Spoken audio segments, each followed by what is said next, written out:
What's up, everyone? So today we are doing our blind Q&A. I am so excited to do this.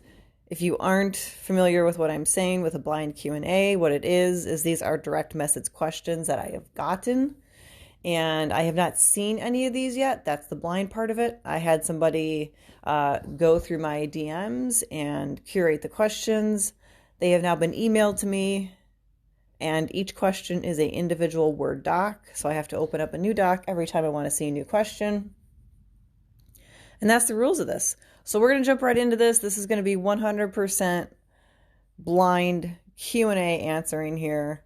I know you guys enjoy these because of the way that we get to delve into my personal life a little bit. And yeah, let's get started. All right, let's dive into this blind Q&A and see what unfolds from this. First question is, what is the favorite place you've traveled to outside of the US? That's a good question. So I have been definitely blessed to travel to a lot of different cities in Spain, Paris, and London. Spain at this point was quite a while ago, so I'm not sure that I can adequately gauge comparing those to Paris and London. And also, I was seeing those cities through the eyes of a teenager.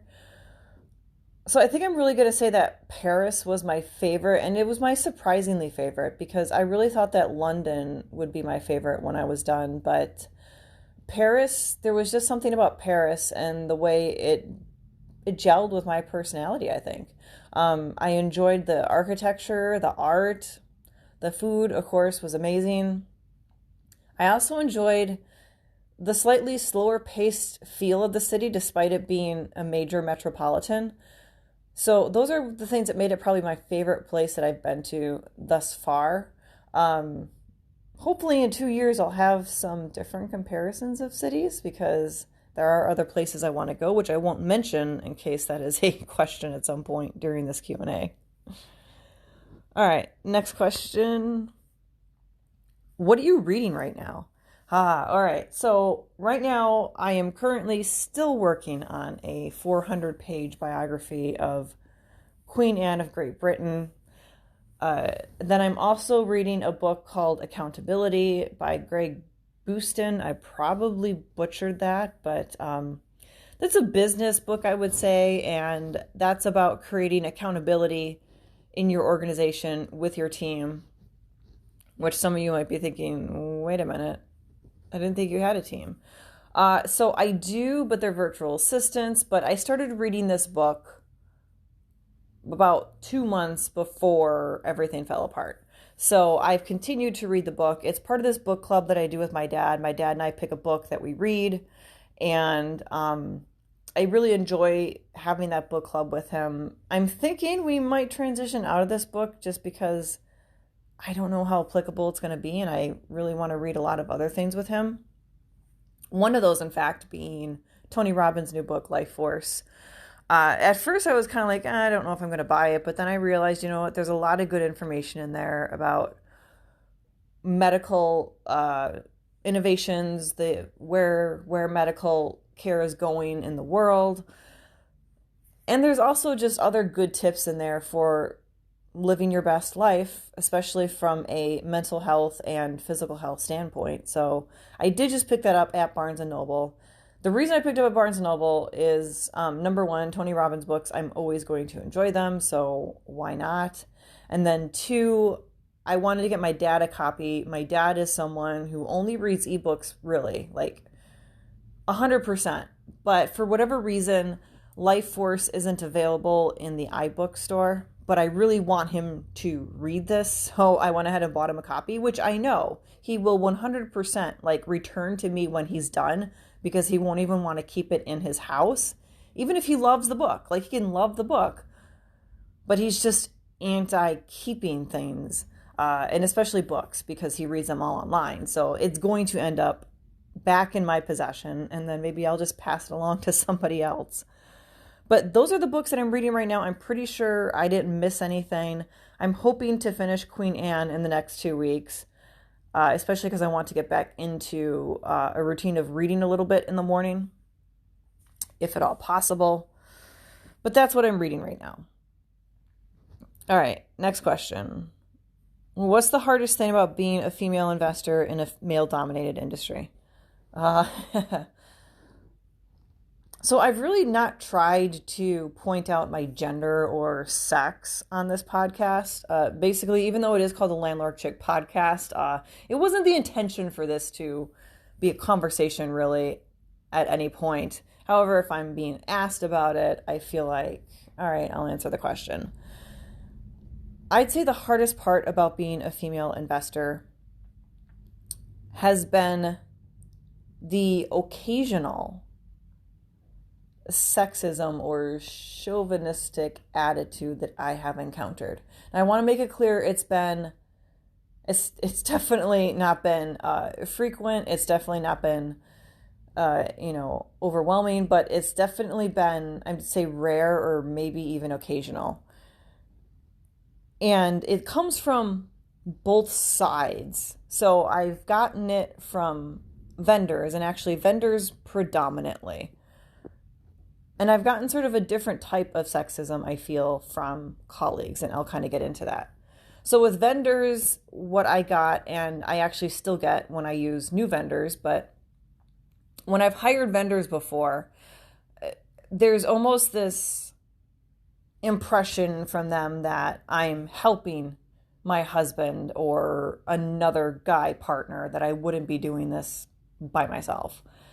And what I found is that they can sometimes be a little bit pejorative when communicating with me. They can sometimes be what I guess I kind of hate to call mansplaining in what needs to be done if I bring them in for a problem. They sort of overly dumb down, incredibly dumb down what work needs to be done to solve the problem. And there have even been times where they've said, do you want me to write this down so you can give it to your husband? Because they see my wedding ring and they assume my husband invests with me, like actively with me as an equal partner. So I think that's kind of been the hardest part about investing. But I've also gotten that in other aspects of my life. My husband works on cars. I know a lot about cars because of that. And so when I tend to go into a car parts store and ask for parts, I sometimes kind of get this, okay, do you know what you're doing question. And so I get it in other aspects because I do tend to be in male-dominated industries. As far as the other type of sexism goes, I have encountered sexism from colleagues, male investors, but honestly, that hasn't been from the same standpoint as I've gotten from the vendors. I guess sexism, if you're going to call it that I've gotten from male colleagues has been more from a protective standpoint. It's sort of curating a relationship and then having them want to tell me their opinions and their advice just to be sure that I'm properly prepared. And a lot of this comes from them when they first know me. They don't know how much experience I have in the industry. They maybe feel a little sad that I'm going in this sort of by myself in a way. So I feel like I get a little bit of sexism from male colleagues, but it's not bad sexism. I really wouldn't call it that. Like, it's much different than what I got from the vendors. It's like I said, it's more this protective and wanting to be helpful idea. And that's where that stems from. But I really think that's been the hardest part of being a female investor, is just that. I'm certainly not one to say the hardest part is learning the mechanics or learning how to repair things, which you should know. I think it's really going to be getting over the way that other people might treat you if you happen to interact with either vendors who just are complete assholes or male colleagues who are very well intending. Every single one that I have encountered that I felt fit the description of what I just described has been very well intending. And you need to definitely understand that not everyone is trying to point out or be truly chauvinistic when they encounter you as a female investor. What's a mistake that you've made that you want others to learn from in REI? This is actually a really good one and a really timely one. So the biggest mistake I have made is being too much of a penny pincher. Those of you that have been following the podcast for a while, you know that the portfolio that I co-own with my brother, who's kind of a silent partner in this, we bought a portfolio which needed a lot of attention, needed a lot of work, maintenance, repairs, capital expenditures. It needed a lot of work. And so in the beginning, it was really tight for us. What added to that equation was that rents were incredibly low due to poor management. So we bought these properties that needed a lot of work. They had really, really low rents. So our budget was extremely tight in the beginning. Like we're talking across, in total, the 12 units when they were fully bought, we were talking positive cash flow of maybe $1,000. And that positive cash flow actually technically didn't include escrowing for capital expenditures. So like all that money was basically, that $1,000 left over was really tried not to use because we needed it. We wanted to start building this CapEx. So the margins were really, really tight. Because of that, when we did get vacancies, I addressed them very much from the standpoint of fix what's mechanically broken and leave the rest. So I was not replacing bathroom fixtures. I was not replacing faucets. I was not replacing flooring unless, of course, it absolutely needed to be done, especially carpeting. I was really avoiding spending as much as possible on the turnovers. And while this was a good strategy for that time, when time was really tight, recently, about 3 years ago, the portfolio became more than self-sufficient. When that happened, my thought process on turnovers, or make-readies, whatever you want to call them, did not change. I was still penny pinching. Now, of course, that was great because we built up a lot of cash, but there was also this downside to it, and this unexpected downside of it. Here's the unexpected downside of not upgrading your units, is that even if you're charging top dollar for it, if you aren't upgrading them, the people that are going to apply for them are going to be the desperate people. The people that can't get into the places that are top dollar for a reason. You're getting everyone's leftovers that are going to apply for your unit. I didn't fully realize this until about 6 months ago. And then I realized how much more damage I probably had done to the portfolio by still having that penny pinching mindset on vacancies than actually helping it. Because the last 3 years, I have gotten 4 new tenants. And the ratio of them working out as being good and not good is 50-50. And I truly, truly think this comes down to the condition of the unit when it was given to them. So how out of date it was, what beat up trim on the windows or the doors or the floorboard trim that I left. You know, all those little things, limping along carpet. What it did was I was renting out top dollar, but I wasn't actually a top dollar unit. So I was getting the people that were more desperate, which means that I wasn't getting people that were going to treat the units extremely well necessarily. I weren't getting people that were going to be strong, predictable payers, even though they had the minimum requirements that I have in place for my units. And it really, really dawned on me how much my decision to withhold updates and aesthetical updates specifically affected the portfolio when I realized more recently one of my tenants, despite living in a unit for a year, ultimately ended up costing me rather than making money from them. Now, this was, of course, on top of the fact that they were like a month and a half behind on rent when they left, but they did not a lot of damage to the unit in the sense of like putting a lot of holes in walls or things like that, but they did enough damage to their unit and the unit below it that I definitely ended up in the hole by the time they left, because the biggest thing that they did was they put flushable wipes down the toilet, which are not truly flushable, especially when you're working with old plumbing. And because of that and the damage that it was caused, and them being behind on rent, and them, of course, just not really being a very courteous person, they were definitely a desperate renter when I rented to them. I put myself in a situation where I had a tenancy that I really didn't make any money on when it comes down to it.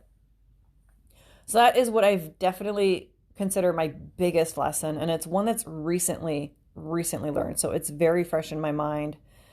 And it's certainly something that I'm going to find myself preaching on a little bit more. In fact, I'm going to incorporate that idea into a topic I'm going to be speaking about at a real estate conference in April. But that is what I'm really, really passionate about as far as a mistake that I've learned. All right, next question. Now that you're a realtor, what's the most frustrating thing that you've encountered? I think the most frustrating thing I've encountered is probably going to be how hard it is sometimes to get into a rental when it's listed for sale. And this isn't necessarily anything in regards to like you have to call the agent versus scheduling it on showing time, which is what's used here in Wisconsin. But it's more about the fact that there just seems to be a very huge lack of communication or strong communication between the tenants and the listing agent, or the listing agent to the owner to the tenants, however that equation is set up. Because it's been more times than not, I've had people say, oh, I didn't know you were coming. And there have been a few times I've been denied access because of that. Most of the time, they're just kind of like, all right, like, I guess you can come in, which I feel bad because they weren't aware that I was coming. They probably are kind of like, should I be letting this person into my home? Little sketch. I do feel bad for them. That's the biggest thing that I've really incurred as a realtor that's been kind of annoying to me. I think the other aspect might possibly be some of the subpar communication that you receive from other agents, especially if you're trying to like feel out a potential offer that you want to make or one that I'm making for a client. Someone not being timely with returning calls, is someone not responding to direct questions that I put in Instagram or email, or I leave in voicemail. I think the second thing I'm most frustrated with is this lack of communication that kind of exists. And sometimes the blatant lying, the 100% blatant lying. I had someone tell me that that my client's offer was rejected because the property owners were just testing the market. 3.5 months later, that property is still on the MLS.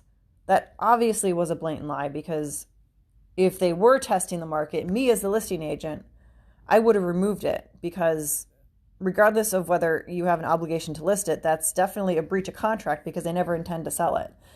So the fact that this property is still on the market tells me I was more than likely lied to as to the explanation as to why the offer wasn't accepted, and I wasn't given any opportunity to re-offer for my client. So those are going to be by far my biggest frustrations with being a realtor now.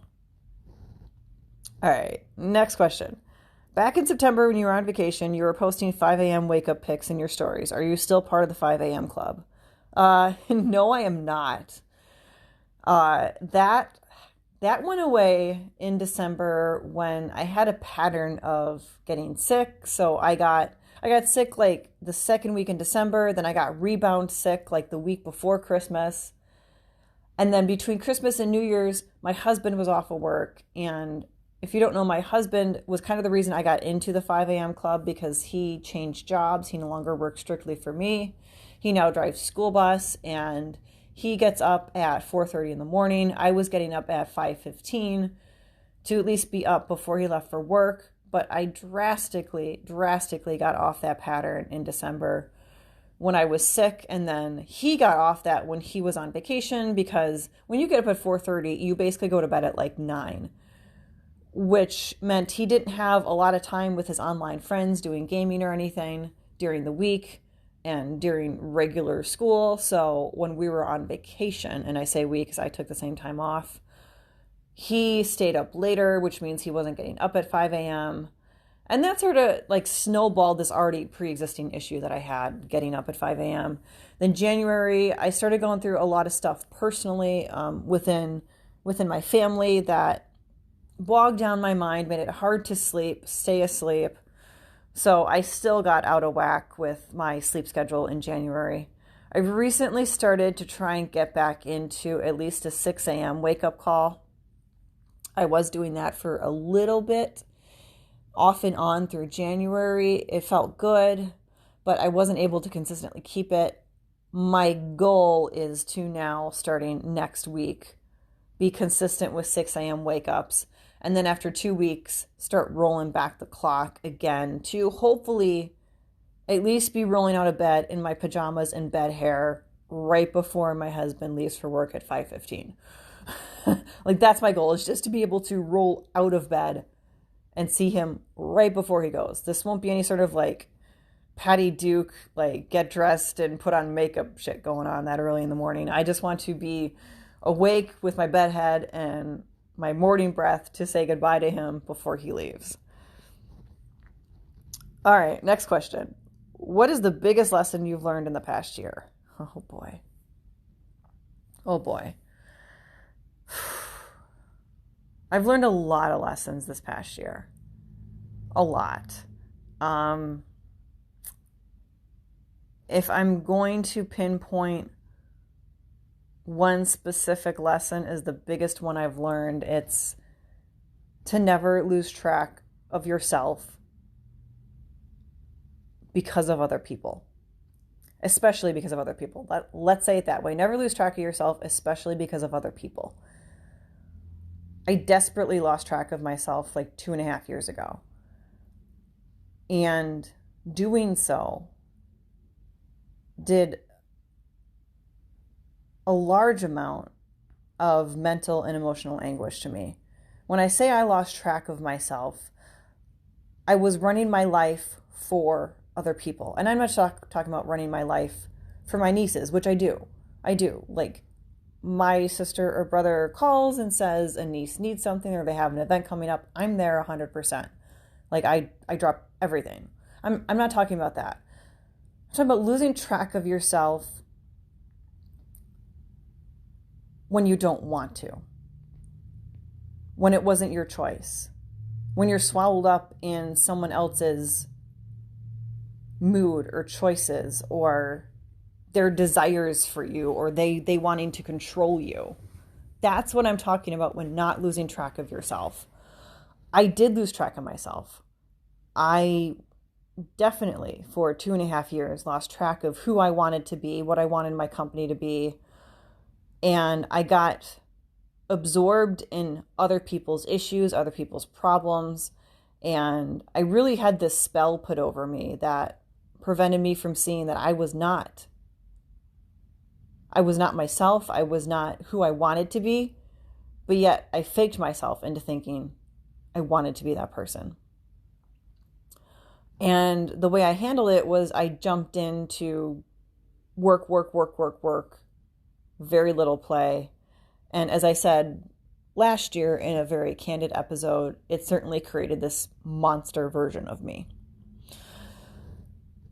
So my biggest lesson that I've learned is to keep track of myself, care for myself, be myself, and truly run my life for myself and not based on anyone else's demands or my perceived feelings about how I should be running my life or my company or anything like that.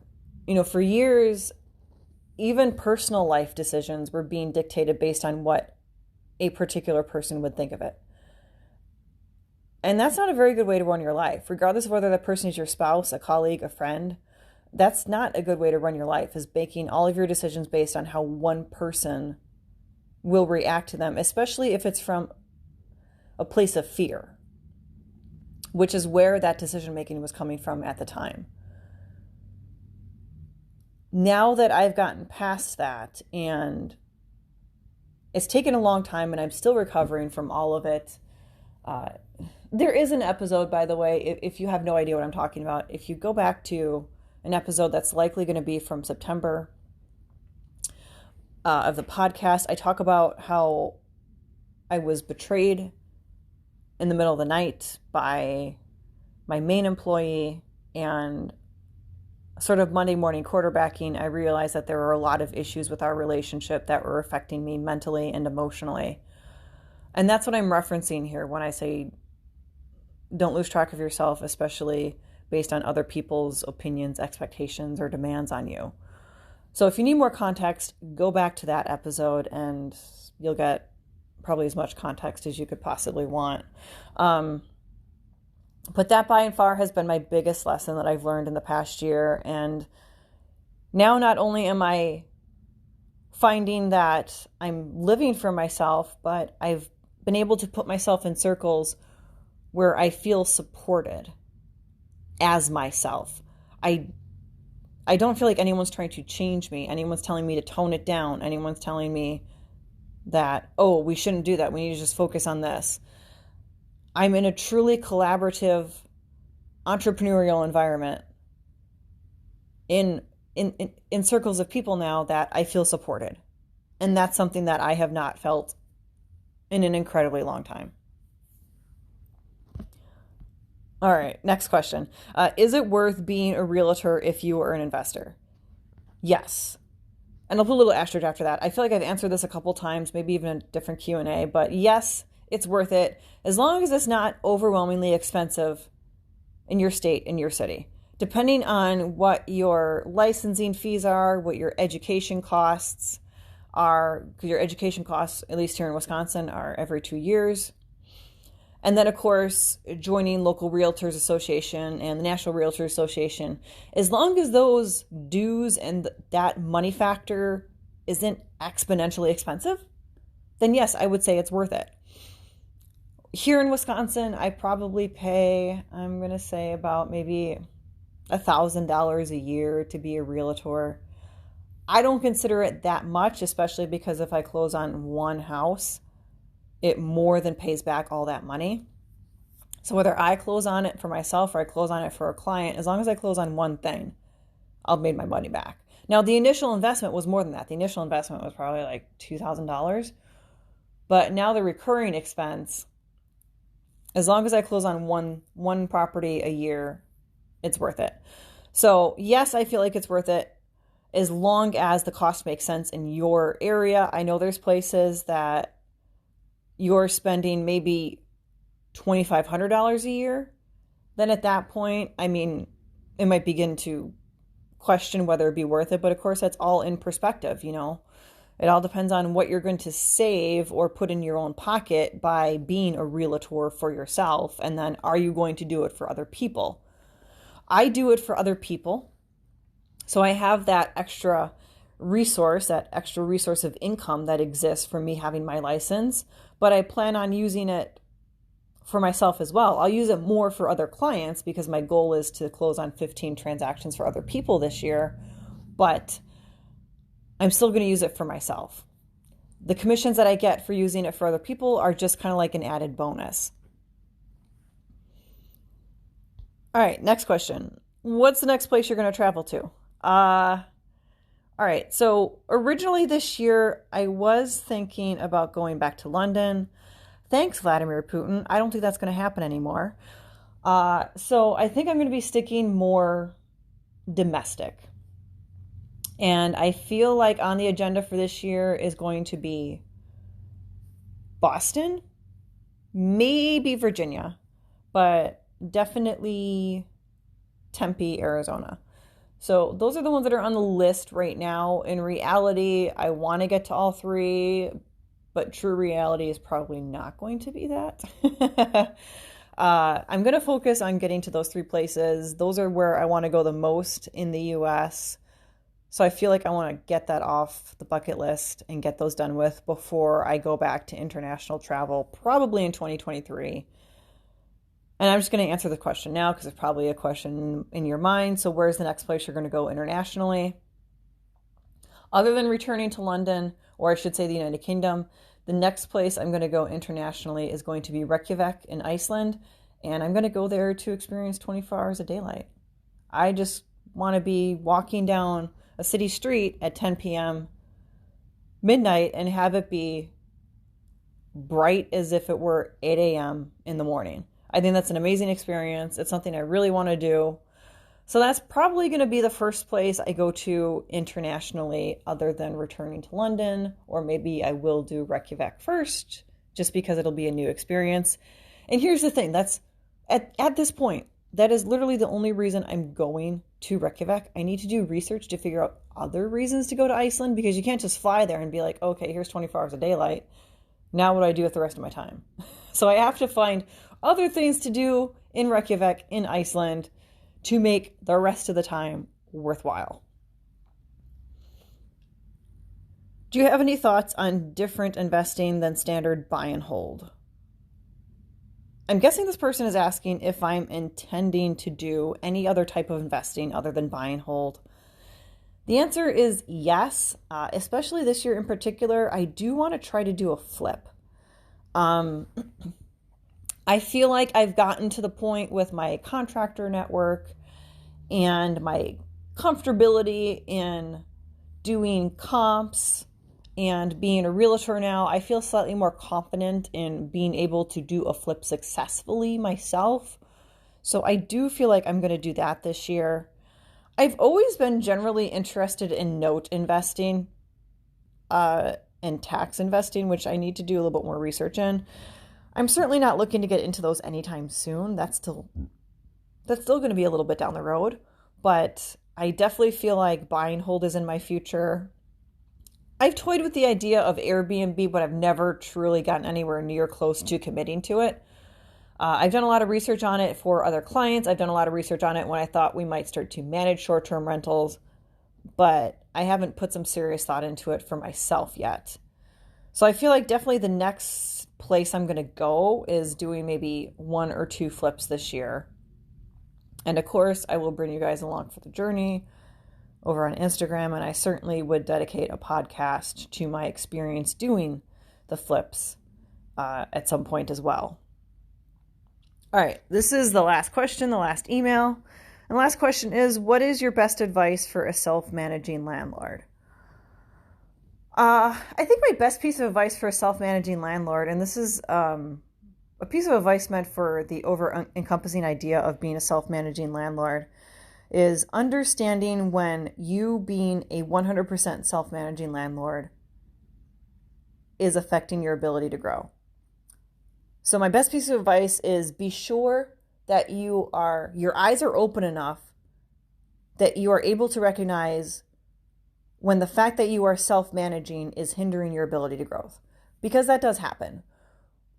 That happens because if you're someone who is still doing your own repairs, obviously that can be a big time sucker. If you're doing your own vacancies, that can be a big time sucker.